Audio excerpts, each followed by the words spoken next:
Let's talk internationalization. Today, my guest is Florin Müller, head of Swiss Business Hub in India. Hi, Florin.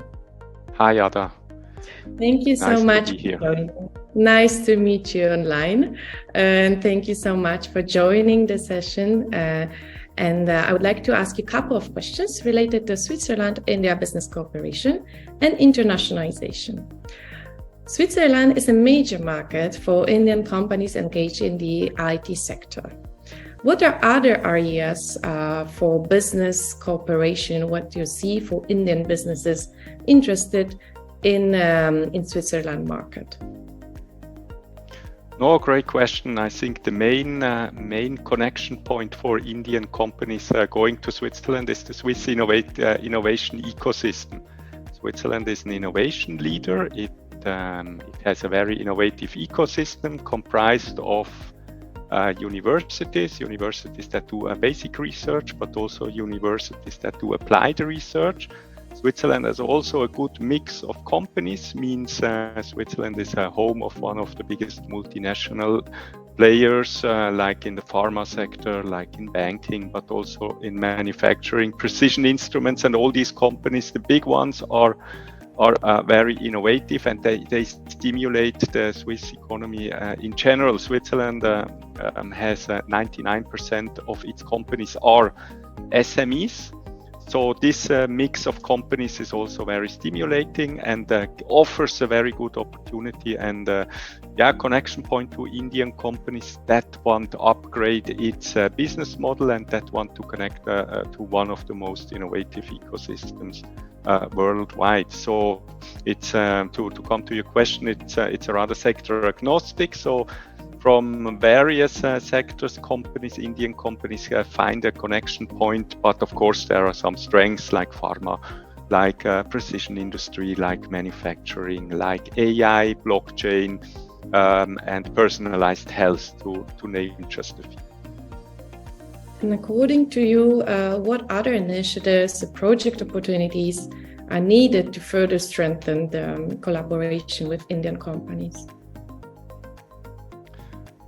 One important aspect is to raise awareness in Switzerland and in India about the ecosystems, the respective ecosystems, and about the opportunities they are there.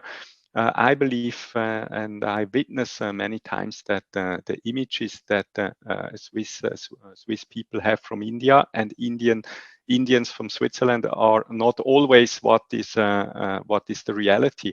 I mean, Indians see Switzerland always very positive, but they see Switzerland as a very a country with nature, with good air and for holiday. But Switzerland is much more. Switzerland is, as I said, an innovative ecosystem, is a hotspot, and this needs to be communicated to as part of this bilateral bridge to raise awareness. In order of that, I mean some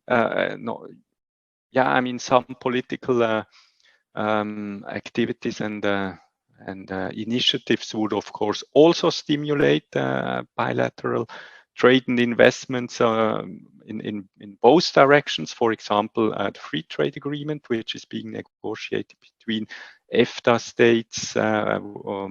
Switzerland is part of EFTA and India, and it's a good momentum at the moment. So there are intensive talks, but it would, of course, the conclusion of such an agreement would really boost trade and as a consequence also investments.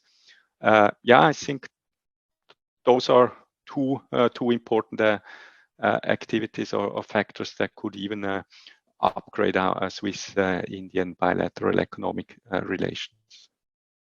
Indeed, Switzerland is very well known because of the movie industry, but it's way more when it comes to innovative technologies.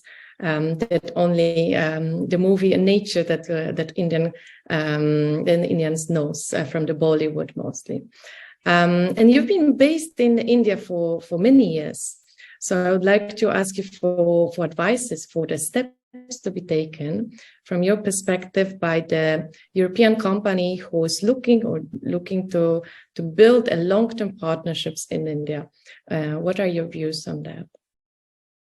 Yeah, first of all, many years it's always relevant. I've been 4 years in Delhi and now a couple of months in Mumbai. And one first thing which I would recommend companies is that India as such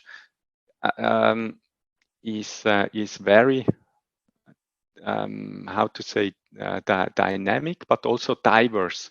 So there is maybe not one advice that is valid for all regions. I think that's also the beauty of India, that it's so varied and has so many regions. But one thing which is maybe common to all the regions and which is a very good advice to companies is to come with a long-term commitment when they are wanting to enter India. It's not about the quick wins. It's about the long-term investments and long-term gains and wins. India as a market offers vast opportunities, but it needs some time. And the second point to recommend to Swiss companies that are willing to engage in a long-term manner with India is to build trust. So CEOs or high-level C-level people from Switzerland need to travel to India. They need to work on the relationship with the Indian partners. It's very rewarding on a business side, but also on a personal side. So I invite all the Swiss and European C-level representatives and companies to come to India and experience it. It's definitely worth it. Great advices. Thank you so much for your answers and sharing with us your knowledge and your experience. Thank you so much, Florin, for joining the video. Thank you, Ada. It was a pleasure being here. Thanks a lot.